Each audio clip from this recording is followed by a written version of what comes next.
Before you ever earned $1, someone had already decided how you would spend it. Not consciously, not with bad intentions, but through thousands of small moments, a comment at the dinner table, a look on a parent's face when the bills arrived, a neighborhood that felt either abundant or scarce.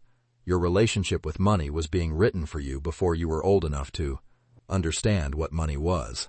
The financial decisions you make today are not entirely yours. A significant portion of them belong to someone else's story that you inherited without knowing it. And by the end of this, you will finally understand whose story you have actually been living. Two children grow up in the same city, attend the same university, graduate with the same degree, and land jobs with nearly identical starting salaries. Their names are Elena and Marcus. Elena grows up in a household where money is discussed as a source of stress, not poverty. Her family was comfortable by most measures, but money conversations came with tension. The phrase "we cannot afford" that was used not as a neutral budget description, but as a closing statement, delivered with the tone of something shameful. Financial uncertainty in Elena's home was not an event, it was a weather pattern. Marcus grows up differently, not wealthier, but in a household where his father talked about money the way he talked about a tool, something to be understood and used. Budgets were visible on the kitchen table. Small investments were explained out loud. Financial decisions were narrated, not hidden. Money was not a source of shame in Marcus's house. It was a subject. 20 years later, Elena and Marcus are colleagues. They earn within $3,000 of each other annually. Elena has almost nothing saved. Every raise she has received over 5 years has been absorbed by lifestyle expansion. She feels chronic low-level financial anxiety that she cannot source. She knows she should be saving more. The knowing does not help. Marcus has a diversified portfolio, an emergency fund, and a mortgage he deliberately took on after 2 years of cash reserves. He does not think of himself as financially disciplined. He thinks of himself as someone for whom financial management is simply ordinary. Same city, same degree, same salary, completely different financial lives. The difference between them was not made 5 years ago when they got their jobs. It was not made 10 years ago when they graduated. It was made in 2 living rooms, in 2 completely different conversations about money, before either of them was old enough to evaluate what they were learning. Who programmed them?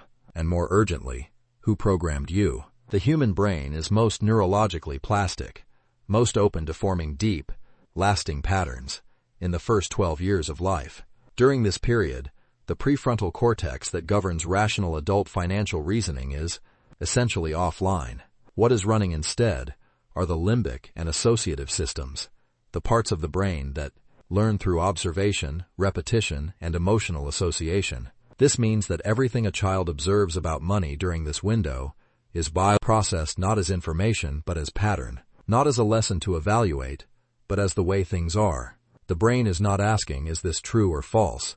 Should I adopt this or reject it? It is simply recording, this is what money means. This is what it does to people. This is how it behaves in the world. Developmental psychologists call this implicit learning, and research consistently shows that implicitly learned beliefs, absorbed without conscious evaluation, are significantly more durable and harder to revise than explicitly learned ones. You can be told the sky is green 100 times and you will not believe it. But if you grew up in a home where financial stress was a constant background frequency, your broader nervous system learned that money equals threat, and that association runs far below the reach of any financial literacy course or motivational content. But here's the problem that makes this genuinely difficult to recognize. These implicitly formed money beliefs do not feel like beliefs. They feel like reality. They feel like just how things are. Elena does not feel that she has a childhood money belief. She feels financial anxiety. The anxiety seems rational. She does not have savings. She should feel anxious. But the script is running backwards. The anxiety came first, from childhood pattern formation, and has been generating the behavior, the unconscious lifestyle inflation, the avoidance of financial planning, that then justifies the anxiety. Think about that for a second. The feeling that keeps you from building wealth may not be a response to your current financial situation. It may be a childhood emotional pattern that has been producing financial situations designed to confirm it. Psychologists call this the financial script, a set of deeply ingrained beliefs about money, formed in childhood, that operate as unconscious rules governing adult financial behavior. Researchers Brad Klontz and Ted Klontz spent years documenting 4 primary financial scripts: money avoidance, money worship, money status, and money vigilance. Each one traces back to specific family and cultural experiences. Each one produces predictable behavioral patterns in adulthood, and each one feels, to the person running it, like simple common sense. Money avoidance, the belief that money is bad, corrupting, or that wanting wealth is somehow morally suspect, produces people who unconsciously self-limit their income and undermine their own financial progress. Money worship, the belief that more money will solve all problems and that nothing else matters as much, produces chronic overwork, poor relationships, and goalpost shifting where financial arrival never feels real. Money status, where net worth and self-worth are fused, produces dangerous status-driven spending that keeps income and savings perpetually imbalanced. Money vigilance, where financial caution becomes hypervigilance, produces people who save compulsively but cannot enjoy their resources or take the calculated risks that wealth building eventually requires. Elena is running a money avoidance script, inherited from a household where financial stress was treated as shameful. She does not consciously believe money is bad, but her behavior, the avoidance of financial planning, the discomfort with saving conversations, the lifestyle spending that keeps her account empty, is the output of exactly that belief, operating silently below awareness. And here is what should stop you. Marcus did not choose his financial script any more than Elena chose hers. He did not earn his financial calm through discipline. He inherited it through environment. The two of them are not a story about character. They are a story about programming, which means the most important financial question you can ask yourself right now is not how much do I earn or how much do I spend.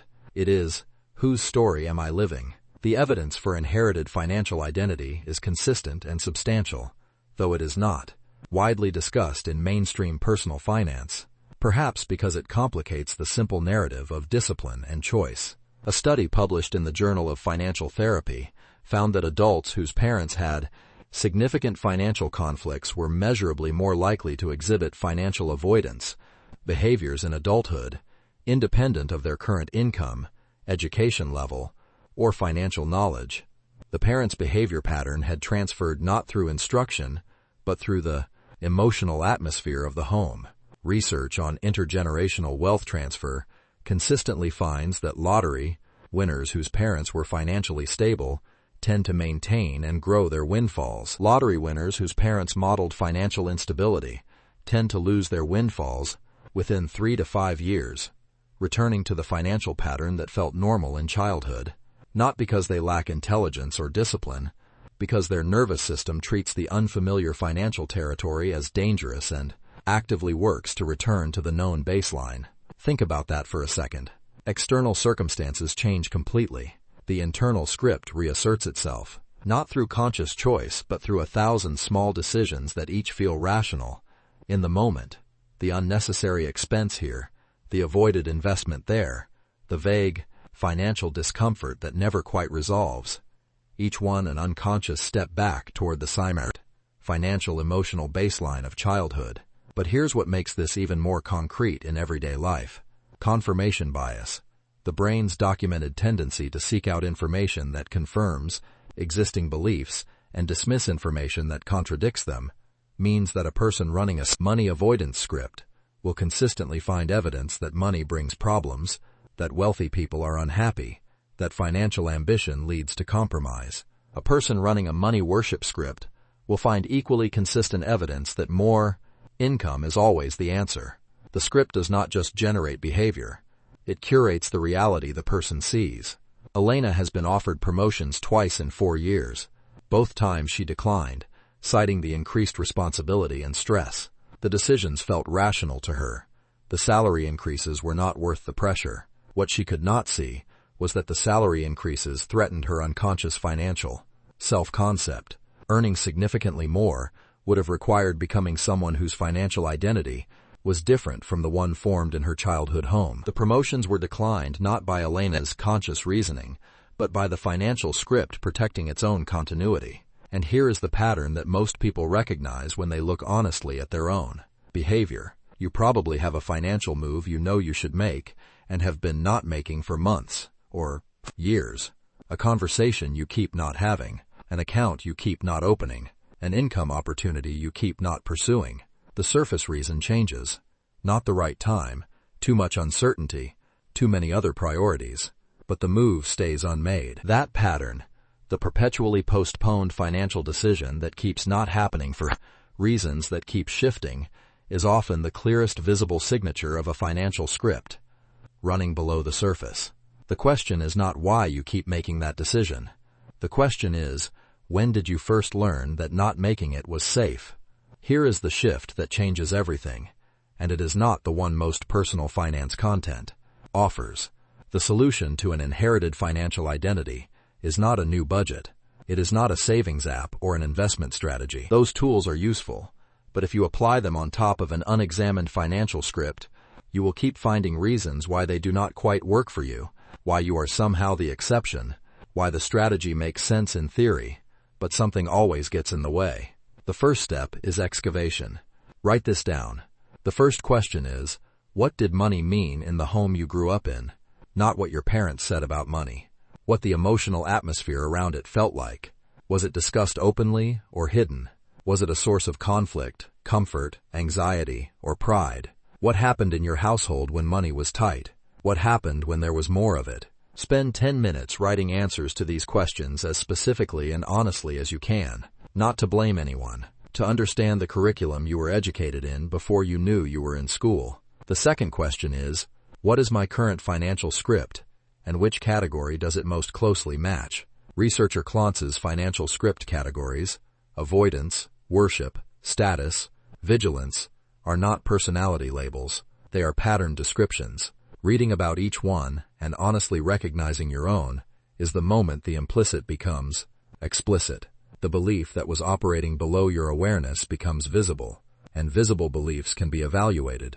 Invisible ones cannot. Elena read about money avoidance on a Tuesday afternoon. She said later that she felt simultaneously seen and unsettled, as if someone had described a room she had been living in but had never noticed the walls of. That recognition was not comfortable.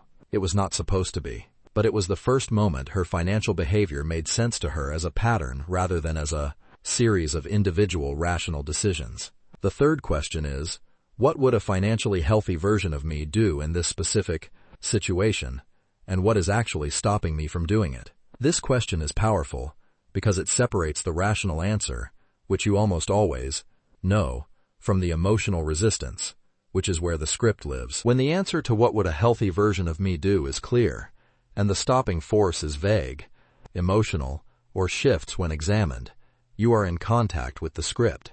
The final principle, and this is what they do not teach in financial literacy programs, is to build evidence against the script deliberately. Financial scripts persist because confirmation bias feeds them. The money avoider keeps finding proof that money causes problems.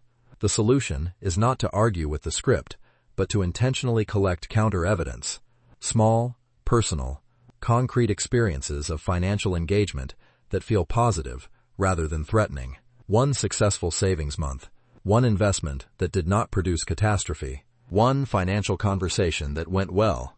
Each piece of counter-evidence is a small crack in the confirmation loop. Over time, enough cracks change the structure. Marcus did not build his financial identity through discipline. He inherited it through 10,000 small experiences that made financial engagement feel ordinary. Elena can build the same thing, not by waiting to feel differently, but by accumulating experiences that produce different feelings over time. Elena eventually took one of those promotions, not because she resolved all her anxiety about money, but because she understood, for the first time, where the anxiety came from, and recognized that declining the promotion was the script's decision, not hers. The financial identity you are living today was largely written before you were 10 years old. That is not a comfortable thought, but it is an important one. Because the moment you can see the script, really see it, name it, trace it back to its source, it begins to lose the power it has when it operates in the dark. You did not choose your first financial education, but you are choosing this one. If this made you think differently about your own story, save this video. You will want to come back to it. Hall. The most powerful financial decision you will ever make is not where to invest your money. It is deciding which story about money is actually yours.